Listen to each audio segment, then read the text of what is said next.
आज़ादी से पूर्व राजस्थान में सामाजिक और शैक्षणिक सुधार जो पाठ है उस पर हम आज चर्चा करेंगे। इसके अंदर आज़ादी से पहले राजस्थान में कौन कौन से सामाजिक और शैक्षणिक सुधार हुए हैं उन पर विस्तार से चर्चा करेंगे। सबसे पहले है आखा तीज, अक्षय तृतीया पर हुए विवाह की खबर है। पढ़कर जूही ने इसका कारण अपनी माँ से पूछा। माँ ने जवाब दिया, ये हमारे रीति रिवाज और परंपराओं का हिस्सा रहा है।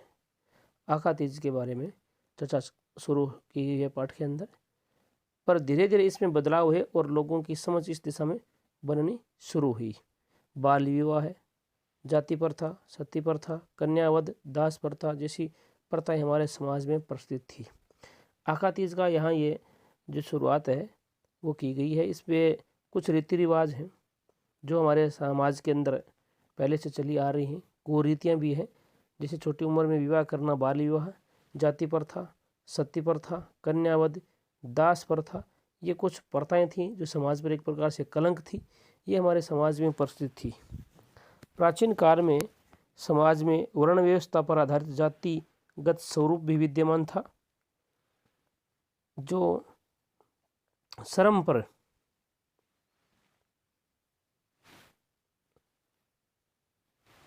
प्राचीन काल में समाज में वर्ण व्यवस्था पर आधारित जातिगत स्वरूप विद्यमान था।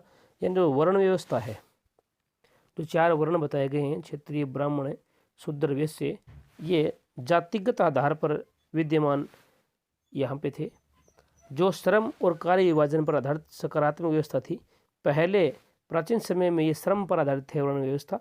धीरे धीरे कार्य और श्रम की जो विभाजन की जो व्यवस्था थी उसमें बदलाव आया और जाति के आधार पर, जन्म के आधार पर ये व्यवस्थाएं हैं वो आगे धीरे धीरे परंपरा सी बन गई। धीरे धीरे इनका स्वरूप बदल गया और ये पूर्ण रूप से जन्म आधारित बन गई। यानी जो वर्ण व्यवस्था कार्य और श्रम पर आधारित थी वो व्यवस्था आगे चल करके जन्म पर आधारित हो गई। इसमें धीरे धीरे नकारात्मकता का भी समावेश हुआ।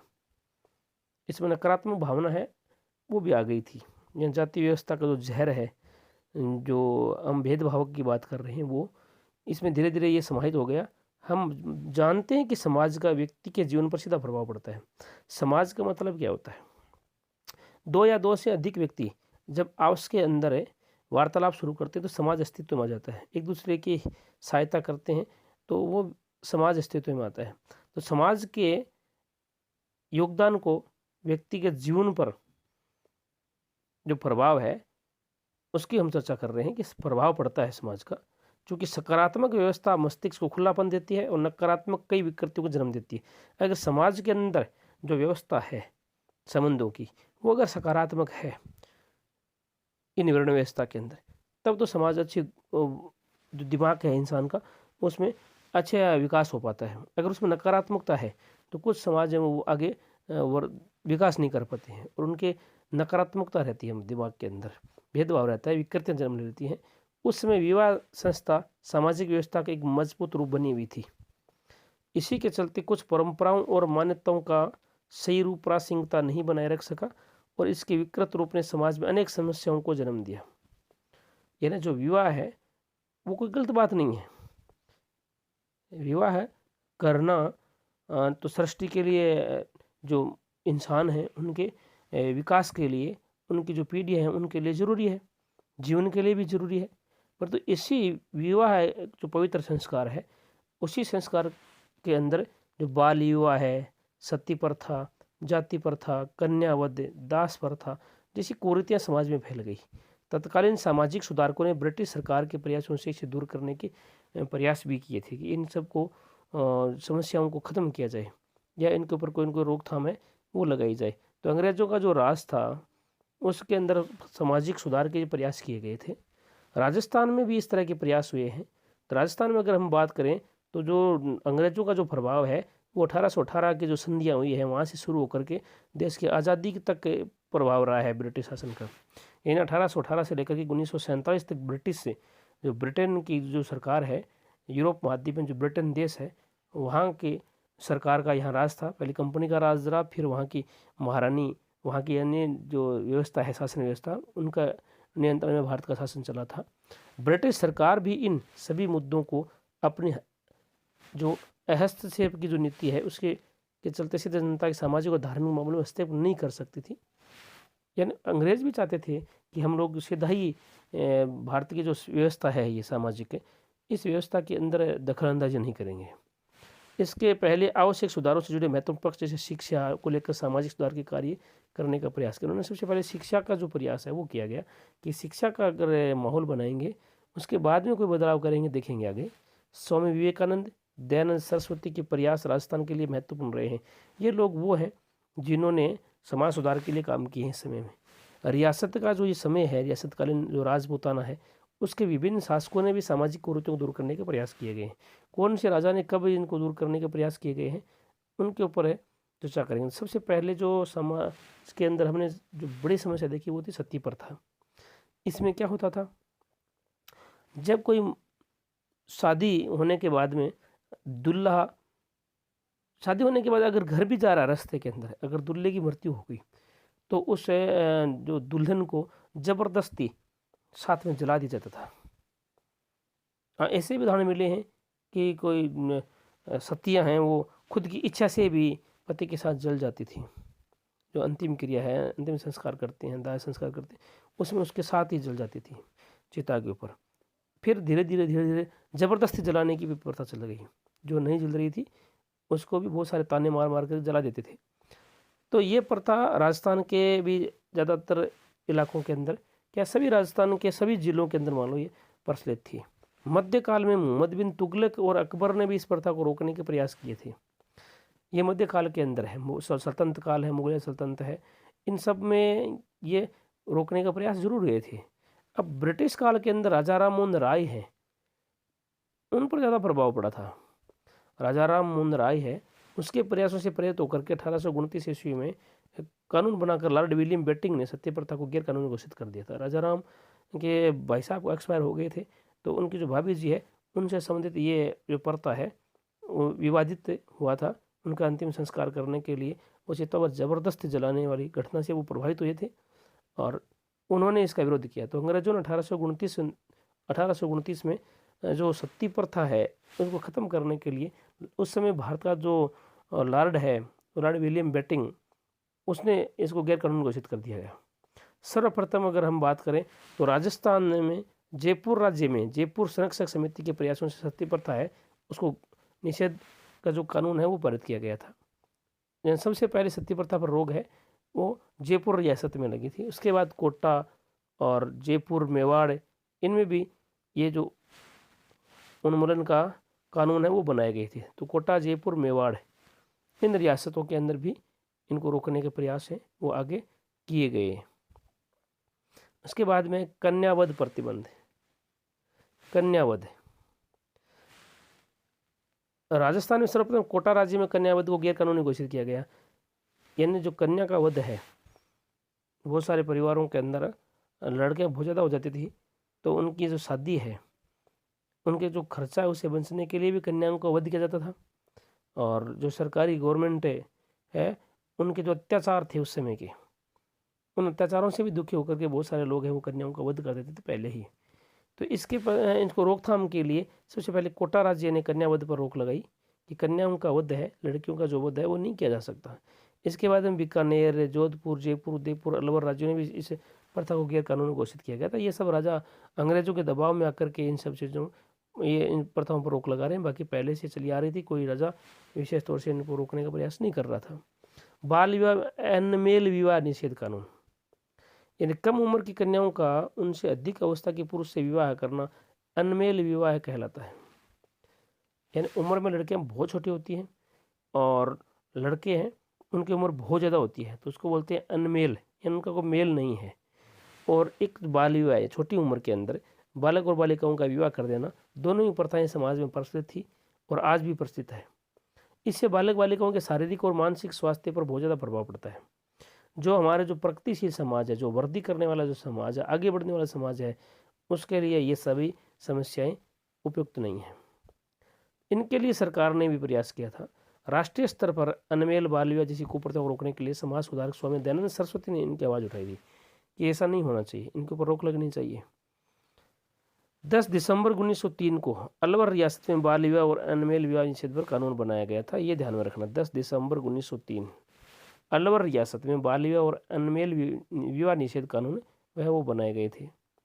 उसके बाद में दास प्रथा उन्मूलन, दास गुलाम बना करके किसी को रखना। भारत में दास प्रथा प्राचीन काल से अस्तित्व में थी, राजस्थान भी इसे अछूता नहीं रहा, यहाँ भी दास प्रथा चलती थी। मुगलों के आगमन के बाद इस प्रथा को और बढ़ावा मिल गया। दासों की संख्या के आधार पर कुल और परिवारों की प्रतिष्ठा उच्चता का आंकलन, दास कितने उस परिवार में, इसके आधार पर आंकलन होने लग गया था। ये शासक सामंत और उनके धनिकों के यहाँ सेवा जो एक प्रकार से लेबर जो कार्य है, सेवा शुश्रूषा के लिए ये लोग रहते थे। इनकी सामाजिक स्थिति बहुत अच्छी नहीं थी इन दासों की। इस प्रथा को चाकर या हाड़ी के रूप में भी समझा जाता था, यानी कि हमारा नौकर चाकर है जो हमारे यहीं काम करेगा, हमारा गुलाम है, कहीं नहीं जाएगा, उम्र भर यहीं हमारा काम करता रहेगा, ये हमारा हाड़ी है। इसे समाप्त करने हेतु अंग्रेजों द्वारा 1833 ईस्वी में एक एक्ट बनाया गया, चार्टर लाया गया, और उसके द्वारा इनको 1833 में दास प्रथा को समाप्त कर दिया गया कि अब दास नहीं रखे जाएंगे। उसके आगे डाइन प्रथा उन्मूलन, ये जो जादू टोने टोटके हैं, इनके आधार पर डाइन मान कर राजस्थान में कुछ जो जातियों में स्त्रियों पर डाकण होने का आरोप लगाकर उन्हें मार डालने की कुप्रथा थी कि डाकण है या टोना टोटका करेगी, बच्चों छोटे छोटे बच्चों को खा जाएगी। बहुत सारे ऐसे अनर्गल आरोप थे जिनके आधार पर उन महिलाओं को पकड़ करके जला दिया जाता था। ये अंधविश्वास पर आधारित व्यवस्था थी। मेवाड़ और कोटा राज्यों में इस प्रथा पर बहुत ज़्यादा इसका प्रचलन था। 1853 में डाकण प्रथा की जानकारी मिलने पर एजीजी राजपूताना ने इस अमान्य प्रथा को प्रतिबंध करने हेतु कानून बनाने कर रियासतों के राज्यों पर दबाव बनाया कि इसको रोको, ये क्या है, ये डाकण प्रथा क्या होती है ऐसी, इस प्रथा को रोको आप। कुछ रियासतों द्वारा इसको गैर कानूनी घोषित कर दिया गया था डाकण प्रथा को। उसके बाद में शैक्षणिक सुधार। भारतीय समाज में प्राचीन काल से ही शिक्षा का महत्व रहा है। प्राचीन काल में ही शिक्षा है उसको महत्वपूर्ण माना गया है और शिक्षा से ही विकास होगा, ये बातें प्राचीन समय से ही समाज में प्रचलित थी। जैसे घरेलू स्कूल शिक्षा, गुरुकुल, विद्याश्रम, उपाश्रय, पाठशाला, मकतब, मदरसे, मठ आदि रहे हैं। यानी इनके अंदर शिक्षा के जो केंद्र हैं ये उस समय के समाज के अंदर प्रसिद्ध थे। परिवार प्राथमिक और व्यावसायिक शिक्षा के प्रमुख केंद्र होते थे। यानी परिवार में प्राथमिक और व्यावसायिक शिक्षा, काम क्या करना है, और जो प्राथमिक जो शिक्षा है वो समाज के अंदर सबको मिलती थी। राजपूताना में भी शिक्षा विभिन्न कालक्रमों से गुजरी है। ब्रिटिश साम्राज्य ने 19वीं शताब्दी से पूर्व की शिक्षा को देसी शिक्षा से संबंधित किया है। इंडिजीनियस एजुकेशन नाम दिया है इनका, कि राजपूताना के अंदर विभिन्न काल में ये शिक्षा व्यवस्था है उसका विकास हुआ है। ब्रिटिश जो साम्राज्य रहा है उसमें भी 19वीं शताब्दी से पूर्व भी यहाँ पे ये देसी शिक्षा है उसका विकास हुआ है। इसके साथ ही शिक्षा को अंग्रेजी शिक्षा, पाश्चात्य शिक्षा, आधुनिक शिक्षा के नाम से भी संबोधित किया गया है। इस प्रकार 19वीं शताब्दी में एक और शिक्षा का जो पारंपरिक रूप है प्राचीन समय से नजर आ रहा है, दूसरी ओर अंग्रेजी शिक्षा है उसका भी प्रभाव शुरू हुआ है।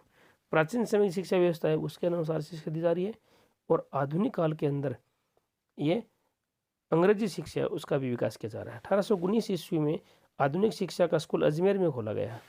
यानी अंग्रेजों ने अजमेर के अंदर ही अपना जो स्थान है टाटगढ़ वगैरह और उसके पास में अजमेर में 1819 ईस्वी में उन्होंने एक स्कूल खोला। इसके पश्चात उन्होंने पुष्कर में खोला और भिनाय, केकड़ी, इनमें भी स्कूल खोले और लोगों द्वारा ईसाई धर्म है उसकी भी शिक्षा दी गई। तो ये थोड़ा ध्यान में रखना है। 1819 में अजमेर में स्कूल खोला गया और इसके पश्चात पुष्कर अजमेर में है, भिनाय, केकड़ी सब अजमेर में है, उनमें स्कूल खोले गए। लेकिन लोगों द्वारा ईसाई धर्म की दी जाने वाली शिक्षा का विरोध किया। परिणाम स्वरूप ये सभी स्कूल हैं अंग्रेजों ने वापस बंद कर दी कि हम कोई ईसाई नहीं बना रहे हैं। उसने तो प्रयास तो ईसाई बनाने के कर रहे थे, वो शिक्षा दे रहे थे अंग्रेजी की। 1835 ईस्वी में अंग्रेजी भाषा राज्य की भाषा बना दी गई थी। अंग्रेजों ने कह दिया कि 1835 में जो कंपनी का राज था यहाँ पे कि अब सब काम है वो अंग्रेजी में होंगे। अतः अंग्रेजी शिक्षा प्रणाली का महत्व है वो बढ़ गया। फलस्वरूप रियासतों में आधुनिक शिक्षा प्रणाली को अपनाने वाले स्कूल खोलने जाने लगे। कि अंग्रेजों के गुलाम में जो राजा महाराजा थे उन्होंने भी अपने राज्य के अंदर इस तरह के स्कूल हैं उनकी स्थापना की। 19वीं सदी के अंत तक जैसलमेर को छोड़ करके राजपूताना की सभी रियासतों में ये इस तरह के विद्यालय हैं वो खोले गए, शिक्षण संस्थान हैं वो खोले गए। अंग्रेजी के प्राथमिक स्कूल और मिडिल स्कूल क्रम होकर हाई स्कूल बन गए। यानी प्राथमिक यानी 5वीं तक का विद्यालय, मिडिल यानी 8वीं तक का विद्यालय, हाई स्कूल यानी 10वीं तक का विद्यालय बन गए। इनमें सबसे पहले अजमेर का सरकारी स्कूल है वो 1851 में हाई स्कूल बना था। रियासतों में हाई स्कूल कक्षाओं की पढ़ाई प्रारंभ हुई थी। अब आगे है राजपूत शासकों, रियासतों के शासकों, राजकुमारों, सामंतों के पुत्रों के लिए अंग्रेजी शिक्षा का पृथक प्रचलन करने के उद्देश्य से 1872 में वाइसराय लॉर्ड मेयो ने अजमेर में मेयो कॉलेज की स्थापना की, जिसका प्रथम सत्र 1875-76 में प्रारंभ हुआ था। तो ये थोड़ा ध्यान में रखना है। 1872 के अंदर वाइसराय लॉर्ड मेयो ने अजमेर में मेयो कॉलेज की स्थापना की थी, जिसका पहला जो सत्र है वो 1875 में शुरू हुआ था। अगला है पंडित जनार्दन राय नागर है। इन्होंने सभी के लिए शिक्षा के उद्देश्य से 21 अगस्त 1937 ईस्वी में राजस्थान विद्यापीठ की स्थापना की थी। ये ध्यान में रखना है। पंडित जनार्दन राय नागर ने सभी के लिए शिक्षा के उद्देश्य से 21 अगस्त 1937 में 21 अगस्त 1937 ईस्वी में राजस्थान विद्यापीठ नामक की संस्था है वो स्थापित की। तो ये ध्यान में रखना है। अब है महिला शिक्षा। 1861 में मिशनरी संस्था कन्या वर्नाकुलर स्कूल प्रारंभ किया गया है। ये 1861 में है। ईसाई मशीनरी उन्होंने ये कन्या वर्नाकुलर स्कूल प्रारंभ किया। सरकार द्वारा 1866 ईस्वी में पुष्कर, अजमेर, मेरवाड़ा केंद्र शासित क्षेत्र में प्रथम सरकारी कन्या स्कूल खोले गए। देशीय रियासतों में महिला शिक्षा को बढ़ावा देने के प्रयास हुए। परिणाम स्वरूप उदयपुर, जयपुर, भरतपुर, अलवर, कोटा, झालावाड़, टोंक, बीकानेर, इन रियासतों में भी ये लड़कियों के लिए स्कूल खोले गए महिला शिक्षाओं के लिए 1881 के बाद। अब है ये जो शिक्षा सुधार हैं इनमें कुछ ऐसे प्रमुख जननायक हैं जिनका योगदान है। तो राजस्थान की भूमि में कुछ ऐसे जननायक भी हैं जिन्होंने सिर्फ स्वतंत्रता में अपना योगदान दिया है, उसके अलावा भी योगदान दिया है समाज में जो ये कुरीतियाँ फैली हुई हैं उनको दूर करने के लिए स्त्री शिक्षा हेतु विशेष इन लोगों ने प्रयास किए हैं। तो कौन कौन से वो व्यक्ति हैं जिन्होंने ये प्रयास किए? तो सबसे पहला है भोगीलाल पांड्या। भोगीलाल पांड्या है, उसको राजस्थान में आदिवासियों का मसीहा कहा जाता है। भोगीलाल पांड्या को आदिवासियों का समूह मसीहा कहा जाता है और वागड़ का गांधी है उसके नाम से इसको जाना जाता है। इनका जन्म 1904 में डूंगरपुर में हुआ था। भोगीलाल पांड्या उनका जन्म डूंगरपुर में हुआ था 1904 में। इनको वागड़ का गांधी कहते हैं और आदिवासियों का मसीहा भी कहा जाता है भोगीलाल पांड्या को। इन्होंने बच्चों एवं जो समझदार प्रौढ़ हैं उनके लिए पाठशाला स्थापित की। ये पाठशाला आगे चलकर वागड़ सेवा मंदिर के नाम से प्रसिद्ध हुई थी। वागड़ सेवा मंदिर ये इन विद्यालयों के नाम थे जो आगे जाकर के प्रसिद्ध हुए। नानी बाई खांट है, ये भील थे। सेंगाबाई, कालीबाई, इनकी बहुत बड़ी भी घटना है। डूंगरपुर राज्य में जनजागृति हेतु सेवा संघ द्वारा पाठशालाएं खोली गई थी। यह जनजागृति लोगों को शिक्षित करने के लिए विद्यालय खोले गए थे। राज्य की पुलिस अधिकारी नानाबाई को जो पाठशाला है उसको बंद करने के लिए कहा कि भाई नानाबाई आप अपनी ये पाठशाला इसको बंद करो। उनके मना करने पर उनकी हत्या कर दी गई। नानाबाई के शहीद होने के बाद पाठशाला के दूसरे अध्यापक सेंगाबाई थे, उनको भी फौज ने क्रूरता से पीटा और उन्हें वाहन के पीछे घसीट कर ले जाने लगे। किसी ने इसका प्रतिरोध नहीं किया, वो घसीट कर ले जा रहे थे सेंगाबाई को। लेकिन 13 वर्षीय भील बालिका थी कालीबाई जो खेत से घास काट कर आई थी। भीड़ को चीरते वाहन के पीछे बंदी सेंगाबाई की रस्सी को दांतली से काट दिया। दांतली जो घास काटने के लिए काम आती है, उस दांतली से उस रस्सी को काट दिया। इससे सेंगाबाई को बचा लिया गया। वाहन में बैठे फौजियों ने कालीबाई पर गोली चला दी और उससे उनकी हत्या हो गई। छोटी उम्र में यह बालिका शहीद हो गई। नानाबाई खांट, सेंगाबाई, कालीबाई के त्याग ने शिक्षा की स्थिति को मजबूत करने में बहुत ज़्यादा महत्वपूर्ण भूमिका निभाई राजस्थान के अंदर। उसके बाद में करणी सिंह जी, ये बीकानेर रियासत के राजा थे। बीकानेर रियासत के महाराणा करणी सिंह जी है। इनका जन्म 1924 में हुआ था। 1952 से लेकर 1977 तक 25 साल तक ये MP रहे थे, इन लोकसभा सांसद रहे थे। इनके द्वारा बालिका शिक्षा के लिए सराहनीय प्रयास किए गए हैं। शैक्षणिक गतिविधियों में उन्होंने तो खेल कूद, निशानेबाजी आदि को बढ़ावा दिया गया और छात्रवृत्ति हैं उनकी भी शुरुआत की गई। इसके अलावा हीरालाल शास्त्री का जन्म है वो 24 नवंबर 1899 को जोबनेर जयपुर में एक किसान परिवार में हुआ था। हीरालाल शास्त्री जी का जन्म एक किसान परिवार में हुआ था। कब हुआ था? 24 नवंबर। यह ध्यान में रखना। 1899 को प्रारंभ से ही समाज सेवा की भावना इनके मन में थी, जिसके कारण उन्होंने जयपुर राज्य की सेवा का परित्याग कर दिया। नौकर लगे हुए थे, नौकरी छोड़ दी सरकार की। 1929 में उन्होंने दूरस्थ एवं पिछड़े गांव वनस्पति को अपना कार्य क्षेत्र चुना।